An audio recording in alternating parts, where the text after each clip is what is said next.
Breaking news, taxpayers force the government to end its capital gains tax hike. Okay, just now, the government announced that it's ending its proposed capital gains tax hike. Folks, you forced the government to back down. But don't forget what the government was trying to do. Okay, this capital gains tax hike would have been a financial sucker punch for so many Canadians who worked hard their entire lives to invest in properties, create a business, and save for their retirements. Don't forget what the government tried to do. The government tried to squeeze as much money from you and Canadians as it could get away with. But Canadians, you never backed down, kept fighting, and just forced the government to end its own capital gains tax hike. And remember all the way back to the last budget, okay? Budget 2024, when the government proposed the capital gains tax hike that would have taken $7 billion from Canadians this year. And remember how the government and those politicians tried to spin you. Oh, this is only going after the rich. It's only going after the monopoly man. Even when that was not true. Okay, the capital gains tax hike would have hit and impacted more than 1 million Canadians, half of whom earn less than $117,000 a year. The capital gains tax hike would have blew a $90 billion hole in Canada's economy and meant 400,000 fewer jobs.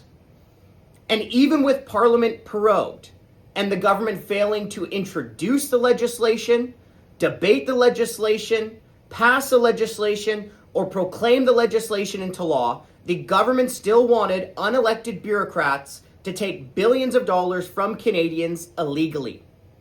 But the Canadian Taxpayers Federation, you didn't let that happen.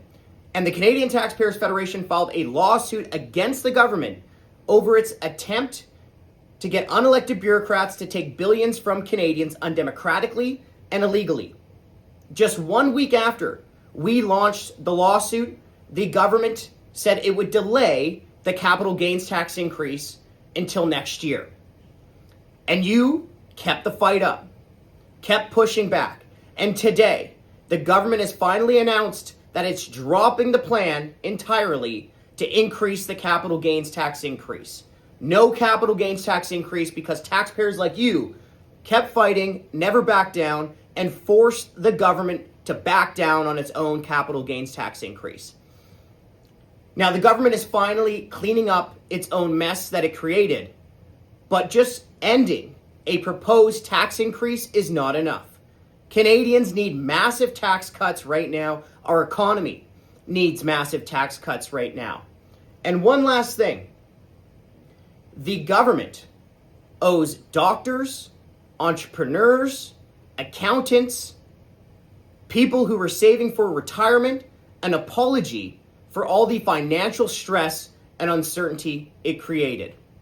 Now, folks, I just want to say thank you very much from the Canadian Taxpayers Federation. Thank you for fighting with us every step of the way against this financial sucker punch of a capital gains tax hike. You forced the government to back down from its own capital gains tax increase.